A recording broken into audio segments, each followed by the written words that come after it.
వైసీపీని వీడే వేలైందా? మాజీ మంత్రి వైసీపీ సీనియర్ నేత బాలినేని శ్రీనివాస్ రెడ్డి వైసీపీని వీడే వేలైందా అంటే అవుననే సమాధానం వస్తుంది. బాలినేని పార్టీ వీడడంపై సోషల్ మీడియాలో పెద్ద ఎత్తున ప్రచారం జరుగుతోంది.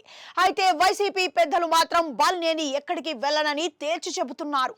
మాజీ ముఖ్యమంత్రి వైఎస్ జగన్ ను తాడేపల్లిలో బాలినేని కలిశారని ఆ పార్టీ నాయకులు తెలిపారు. వైసీపీలో చాలా కాలంగా బాలినేని తీవ్ర అసంతృప్తిగా ఉన్న సంగతి తెలిసిందే. ఈవీఎంలపై పోరాడుతుంటే పార్టీ నుంచి కనీసం తనకు నైతిక మద్దతు కూడా లేదని ఇటీవల ఆయన ఆవేదన వ్యక్తం చేశారు. వైసీపీలో తనకు ప్రాధాన్యం లేదని ఆయన గుర్రుగా ఉన్నారు. ముఖ్యంగా జగన్ రెండో కేబినెట్ విస్తరణలో భాగంగా తనను తొలగించడంపై ఆయన మండిపడుతున్నారు. తన జిల్లాకే చెందిన ఆదిమూలం సురేష్ ను కొనసాగించడాన్ని ఆయన జీర్ణించుకోలేకపోయారు. బాలినేనిలో అసంతృప్తికి అక్కడే బీజం పడింది. అది అంతకంతకు పెరుగుతూ పార్టీ వీడాలని వరకు వెళ్ళింది.